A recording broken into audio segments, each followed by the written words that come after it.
ஓம் நம சிவாய. இவ்வாறு மானச புத்திரர் 11 உண்டானார்கள்.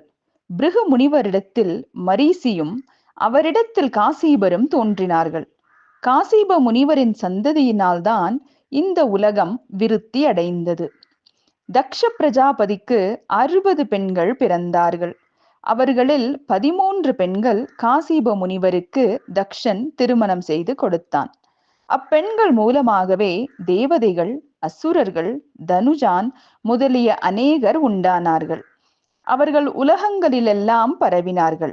தட்ச பிரஜாபதியின் பெண்களிடம் விருட்சங்களும் பறவைகளும் சர்ப்பங்களும் மலைகளும் அநேக விதமான கொடி வகைகளும் தோன்றின. அப்படைப்புகள் பாதாள லோகம் முதல் சத்திய லோகம் வரையிலும் வியாபித்தன. அவை வியாபிக்காத இடமே இல்லை.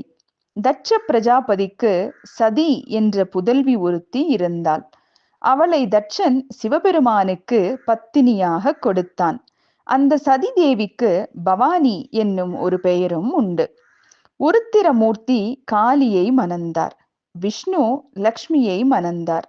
பிரம்மா சரஸ்வதியை விவாகம் செய்து கொண்டார். இவ்விதமாக பிரம்மா, விஷ்ணு, உருத்திரர் என்னும் மும்மூர்த்திகளும் தங்கள் சக்திகளுடன் சேர்ந்து முறையே ஆக்கல், காத்தல், அழித்தல் என்னும் முத்தொழில்களை செய்து வரலாயினர். முனிவர்களே, எந்த சதி என்பவள் சிவபெருமானை கணவனாக அடைந்தாலோ அவளே மகாகாளி எனப்படுவாள். அந்த மகாகாளியே பின்பு ஒரு காலத்தில் பர்வதராஜனின் புத்திரியாக பார்வதி என்ற பெயருடன் சிவபெருமானை பதியாக அடைந்தாள். அந்த பார்வதி தேவியே காளிகா, சண்டிகா, பத்ரா, சாமுண்டா, விஜயா, ஜெயா என்ற பல பெயர்களை பெற்று திகழல் ஆனாள். மும்மூர்த்திகளும் குணபேதத்தாலேயே முத்தொழில்களை செய்கிறார்கள் என்று சூதமா முனிவர் கூறியதும் சௌனகாதி முனிவர்கள் அவரை நோக்கி, ஓ முனி புங்கவரே, மகாகுரு வியாச பகவான் மூலமாக நீங்கள் யாவற்றையும் அறிந்தவர்.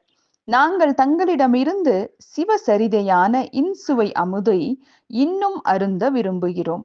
மகாகாளி முதலில் தட்ச பிரஜாபதிக்கு புதல்வியாகவும் பிறகு பர்வதராஜனின் புத்திரியாகவும் பிறந்த அந்த திவ்ய சரித்திரத்தையும் அந்த புண்ணியவதி சிவபெருமானை பதியாக அடைந்த கதையையும் மற்ற விஷயங்களையும் எங்களுக்கு சொல்ல வேண்டும் என்று கேட்டார்கள்.